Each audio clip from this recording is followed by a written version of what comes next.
Ngiyanibingelela masala amahle. I hope you are all keeping safe under the blood of the Lamb. My presentation is on the International Day for Older Persons. The 30th of September to 6 October 2020 was the Older Persons Week for this year. On the 14th of December 1990, the United Nations General Assembly took a resolution and designated 1st October the International Day of Older Persons. So each year, the United Nations provides the theme for the commemoration of the International Day of Older Persons, considering the challenges facing older people globally during that particular year. And then all activities during the Older Persons Week will focus on the chosen theme. This year's theme is pandemics. Do they change how we address age and aging? I quote the United Nations Secretary General Antonio Guterres. The world marks the 30th anniversary of the International Day of Older Persons as we reckon with the disproportionate and severe impact that the COVID-19 pandemic has wrought on older persons around the world, not only on their health, but on their rights and well-being. In South Africa, our government has this message regarding older women and men. Older persons enjoy all the rights enshrined in the Constitution, particularly the right to have their dignity respected. The Constitution establishes a society based on democratic values, social justice, and fundamental human rights, and seeks to improve the quality of life of all. The Older Persons Act supplements the constitutional rights as it contains provision to improve the lives of older South Africans.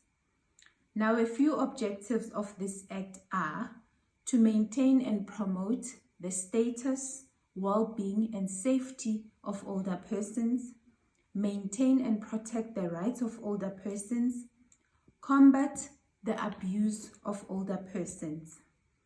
The government continues to prioritize the provision of basic needs of older persons, like the state old age pension, irrespective of race.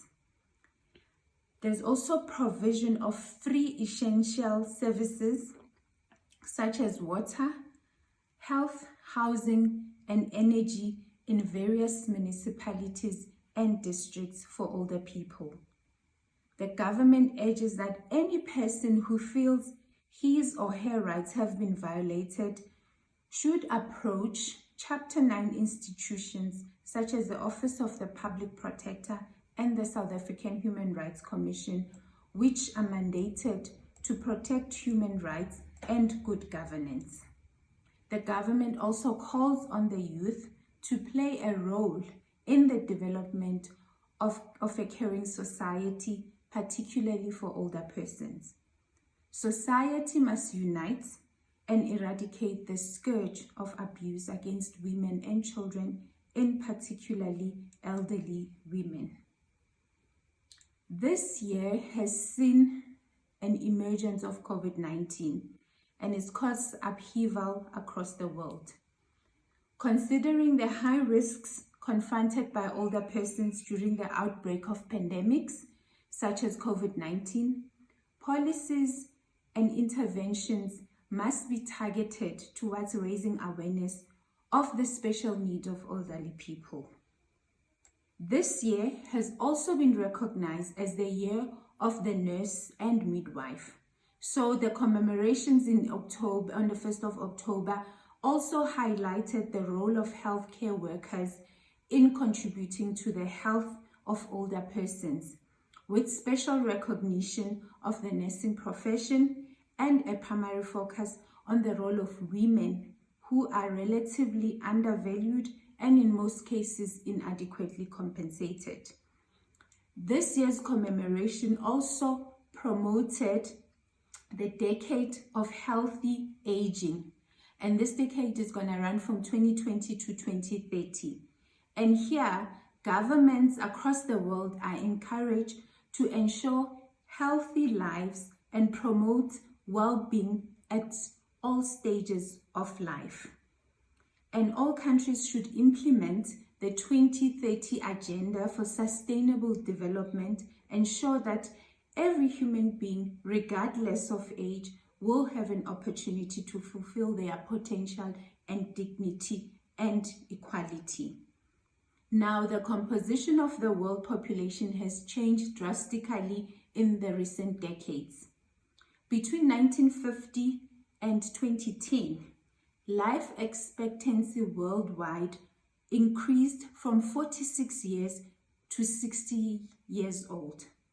So globally, there were 703 million persons aged 65 or over in 2019.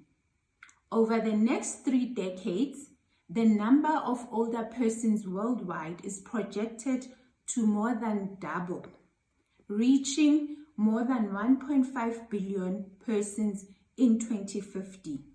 That is, of course, if we just sagagafik. The fastest increase in the number of older persons is expected in Northern Africa and Western Asia, increasing from 29 million in 2019 to 96 million in 2050. The second fastest increase is projected for sub-Saharan Africa, silapho ke, where the population aged 65 or over could grow from 32 million in 2019 to 101 million by the year 2050. I hope these numbers will make us change the way we think about age and aging. We are fortunate to have older people around us, whether they're family, church family, friends, or general acquaintances. Older people are fonts of wisdom, experience, and storytelling. They can inspire us to continue striving or warn us of dangers that we're not aware of.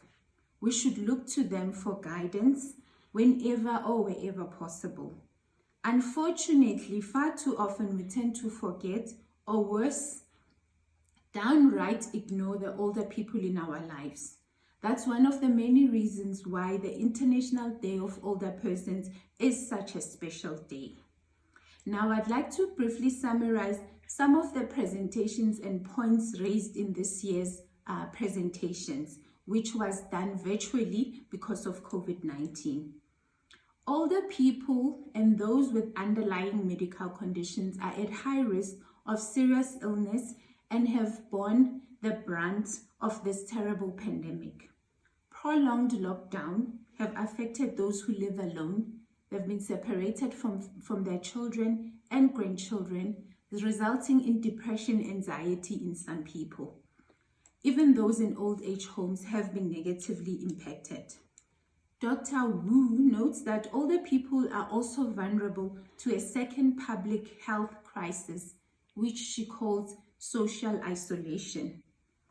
Social isolation and loneliness are common problems affecting the elderly across the world, and this pandemic has exacerbated this problem. There's been a huge risk and illness and outcomes, including chronic illnesses leading up to mortality. So we need to pay special attention to the mental health care needs of our older people. We can use technology to combat social isolation, encourage social connections, for example, with the elderly people's own families, with community organizations, with their medical teams who are assisting them, and with their own peers wherever they are. And older adults actually need to be involved and encouraged to make contributions in society as we make plans and strategies in how to combat and move around during this lockdown phase. And also we can look out for older persons in our communities and find ways to support them whilst respecting lockdown regulations. There's a lot of people who have been forsaken at this time of crisis. Some elderly people have paid a heavy price during this epidemic, including losing their own lives.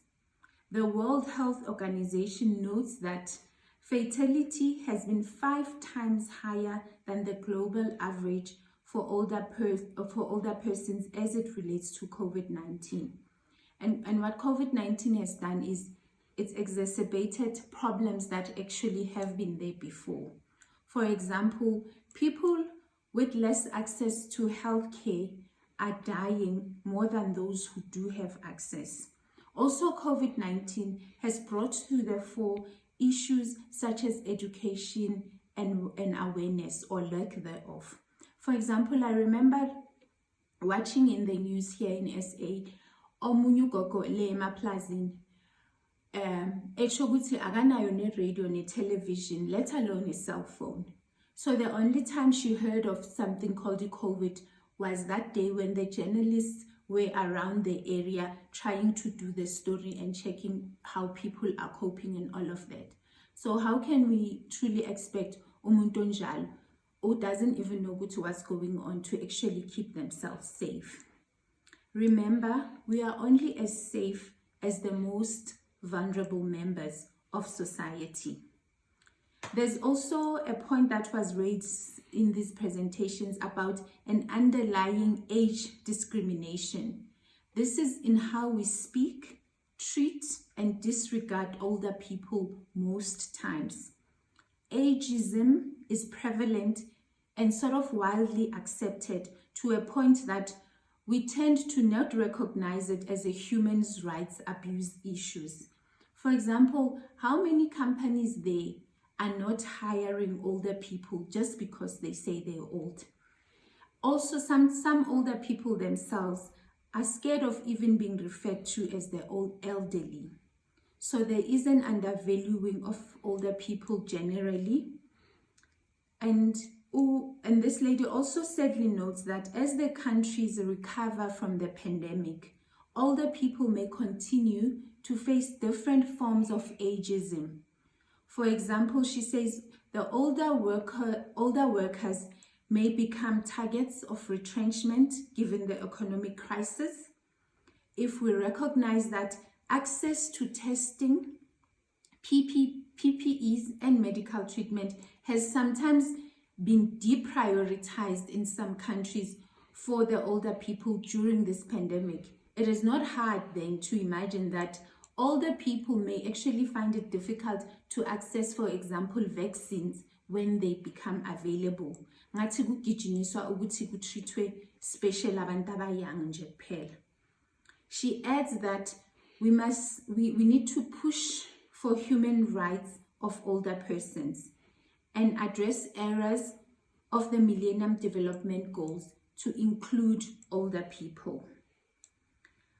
They also then focus, encouraging us Bazwalane on the decade of healthy aging, which is aimed at celebrating aging and longevity. Okulandelayo, how can we observe the International Day of Older Persons going forward? So one, just find an older person and chat with them. It can even be the older person at your house.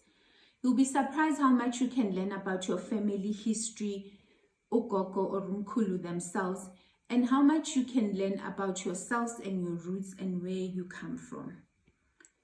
Volunteer your time. So find out what's happening in your communities. Are there any organizations that work with the elderly people, and what can you do to help and support them to make their lives easier? And of course, you can become an advocate.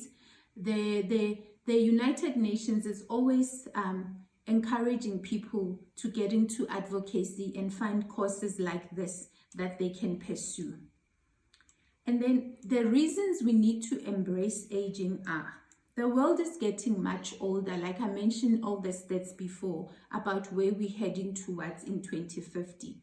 Almost 900 million people in the world are older than 60 at the moment.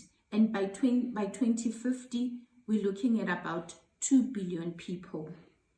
In fact, by 2050, for the first time in the human history, there will be more people over 60 years than there are children in the world. So longevity is becoming commonplace.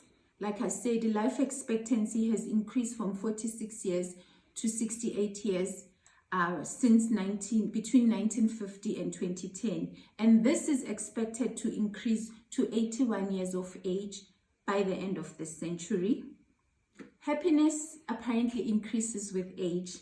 A recent study was done, and most people said they were happiest in their youth, and then once again when they reach the ages of 70s and 80s.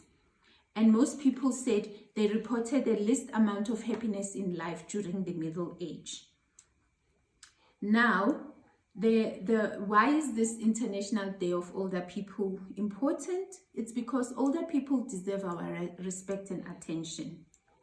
In addition to the wonderful things that older people bring to our lives, a day set aside to honor them reminds us to take time to be kind and humble in the presence of a life lived well. How they help us as Nkonzweni, how they remind us of scripture, their fountains of knowledge, and bayasikhuza even la Nkonzweni enwona simasingasahambi endleleni kaNkulunkulu. Ogogo nabomkhulu, they also make wonderful prayer warriors. We also, this holiday is also established to teach young people on the many issues faced by the elderly, such as abuse, and just complete devaluation of older people, the deterioration sometimes of their mental and physical processes, and how we need to understand them and support them. And bagwethi, we don't know everything. If we are lucky, age confers upon us a measure of self-awareness and wisdom. Focusing on the challenges faced by elderly people reminds us that there is still much to learn about ourselves and the world. Nanonkulunkulu. Thank you.